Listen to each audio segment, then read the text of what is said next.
Hi everyone, this is Dan Dix reporting for Press for Truth, and I have some groundbreaking information today in regards to the Boston Marathon bombing suspects. I just needed to shoot this video right now to get this on the record right now because this just happened to me within the last hour, so I want to get this on the record while it's still fresh in my mind. And I just had a lengthy, half-hour-long at least, conversation with the aunt of the two Boston Marathon bombing suspects, who told me some very, very, very revealing information. A huge piece of the puzzle in this case. Now, let me just take you back to the beginning. This morning, I contacted Maret is her name, the aunt of the two suspects, and asked to arrange an interview. I got her on the phone and told her my name is Dan Dix. I'm from Press for Truth, independent media outlet, and we would like to interview you and speak with you. And first thing she said is, where are you? And I said, we're located in Toronto, so we can come to where you are if you'd like. You don't have to go anywhere. We can come right to you to do this interview. And she started crying right there on the phone. She broke down into tears and just said, are you coming to kill me? Are they coming to kill me? You might kill me. They told me not to talk to media. I don't know why they're telling me not to speak with media. And she was very distraught. And I tried to calm her down and just say, we just want you to tell whatever you have to say, whatever it is you want to get out there, the information to the public. We're not like your other reporters. I saw you on the news. The mainstream media did not represent you properly, and we want you to have your voice heard. And she then said, okay, come. I have things I need to show you. I have things I have to show you. So, we said, okay, we're on our way, and we'll be there shortly. So we packed up, we got all our gear, we went to her apartment. I was standing in the lobby area, and I called her again to get buzzed in, and she answered the phone. I said, okay, we're here, we're ready to come up to speak with you. And again, right away, she said, who are you? You want to come inside my apartment? And we said, I just spoke with you, about an hour ago, and we arranged an interview. I'm with Press for Truth. My name is Dan Dix, and we're here to speak with you. And she started saying again, how do I know, you're not here to kill me? How do I know who you really are? And I didn't really know how else to just convince her that we're here to let you tell the world whatever it is you want to say. And that's when she all of a sudden just went right into some of the things that she did indeed want to say. And this is the important part. She told me right then and there, she said, I saw video, she's very distraught and crying, says, I saw video of my oldest nephew Tamerlan naked being placed in that cop car. I am telling you, 100% that was him. 100%, that was him, that was him. I know him, I am identifying him to you. Right now, I am telling you that was him. And then she said, the media is saying that he was killed in a shootout with the police, and that his younger brother hijacked a car and ran him over. And she said that can't be, because I've seen him. That is him. Why did they not come to me to identify him? I know my blood. That is him, 100%. And I said, Maret, tell me that again. Exactly what you just told me is what you can tell me. I'm downstairs right now. I'm ready to come up and you can tell the world. Because she said, yes, nothing, these don't make sense. The media believes, the whole world believes that my nephews did this because the media is telling them this and that. I'm telling you, that was not, that was him, 100% guaranteed. And I said, we have to, we got to get this information out there. And she again said, well, I don't know who you are. I'm afraid, she said, basically. She said, I don't even know what you look like. And I said, well, you can look me up. I said, it's pressfortruth.ca. My picture is on the homepage right there. And right away, she's pressfortruth.ca. She's typing it in. She had her computer right in front of her. So I can hear that she's checking out the website. So she pulls it up. And she says, oh, I don't see your picture here. I said, well, just wait. You know, they're scrolling by and you'll see me there.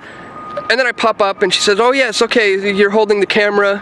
And I said, yeah, that's me there with the beard holding the camera and the microphone, and yeah, that's me. I'm downstairs ready to come up and interview you now. And she cut me off right then and there and said, computer just crashed.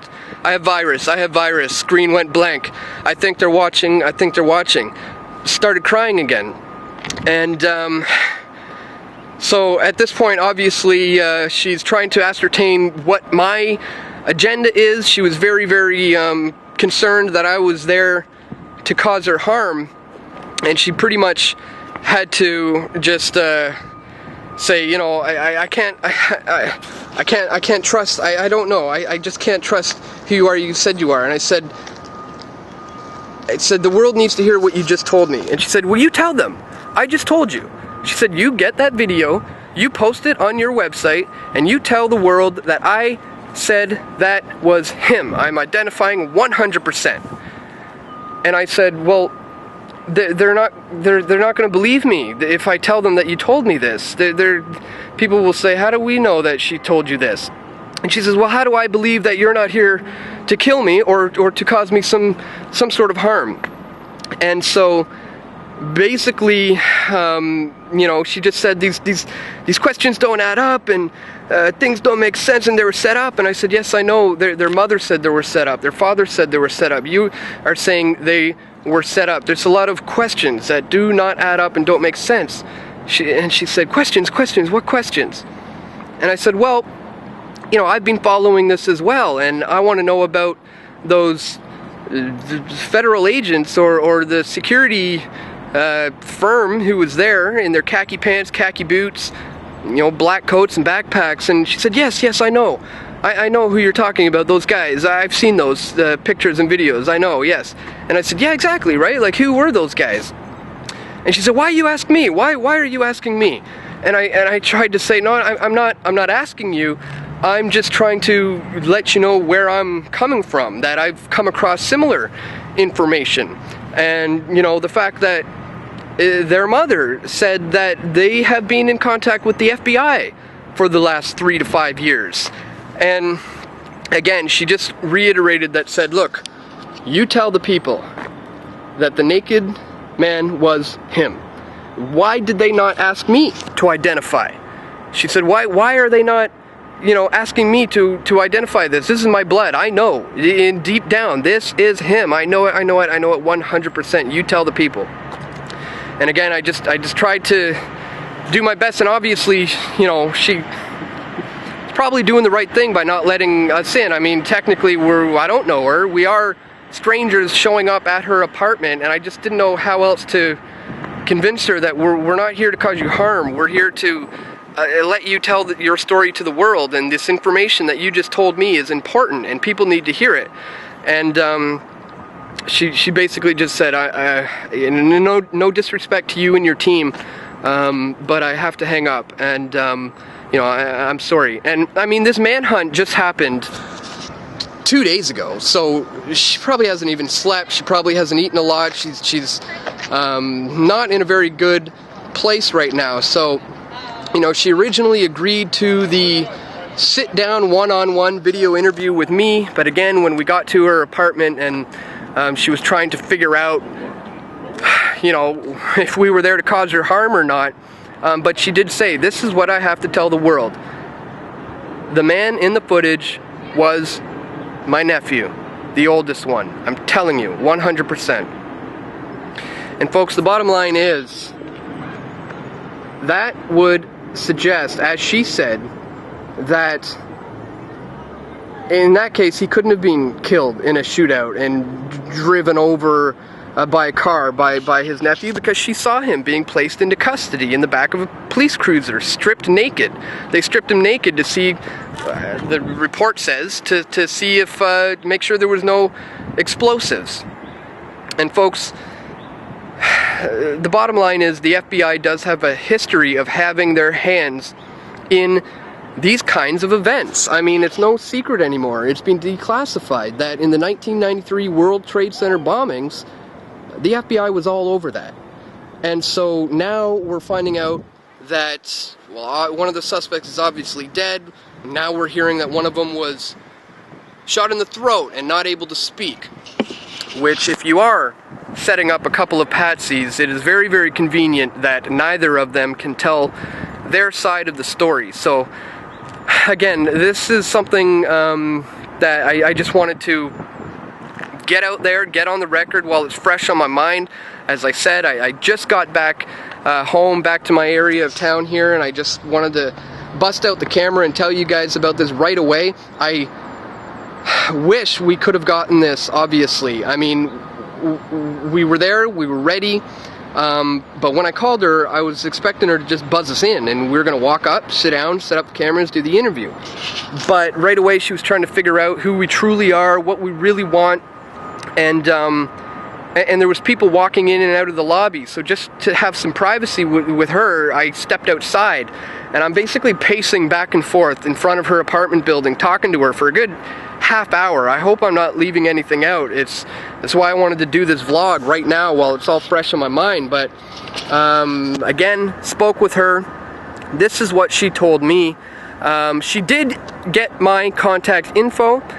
She did want my phone number, and she wrote down my phone number. So this might not be the end of this. I may still be able to get her on the record to indeed tell me what she just told me about an hour or two ago in a private telephone conversation. And so again, this isn't over, but this is information that I felt had to get out there.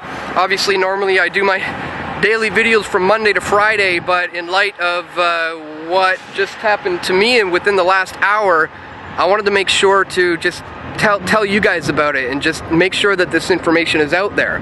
That their aunt is 100% positively identifying the naked man who was arrested and placed in the back of the cruiser as her nephew, the oldest one, Tamerlan.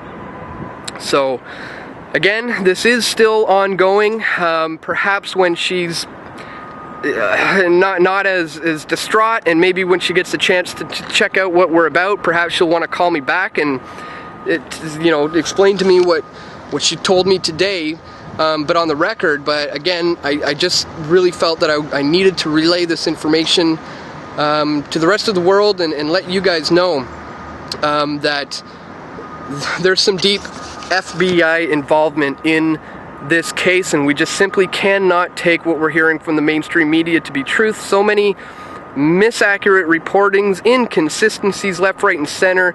The situation with these guys who were there before, during, and after the bombing. You've probably seen the photos and the videos by now. All these questions have gone unanswered, and so that's why we're going to continue to get to the bottom of this one, folks. And I'll do my best to stay on top of this latest groundbreaking information which she just revealed to me, which I am now trying to tell the rest of the world, folks. So again, I'm going to stay up. I'm going to keep up on this one, and I'll keep you up to date. And this is ongoing. So, wish me luck. I mean, pray for me.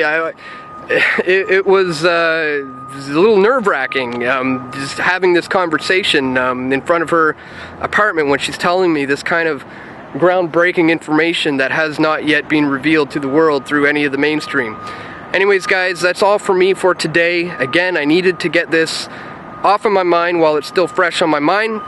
I will keep you up to date with any further updates that come in. And other than that, folks, you can tune back into pressfortruth.tv tomorrow or pressfortruth.ca, and I'll be right back reporting on this again tomorrow. And anyways, guys, that's it. Just wanted to let you know what's up, and I'll see you all right back here tomorrow. Take care. We ran towards the scene. The police had, from multitudes of agencies, all had their weapons drawn, pointing at a vehicle that we could not see from our vantage point.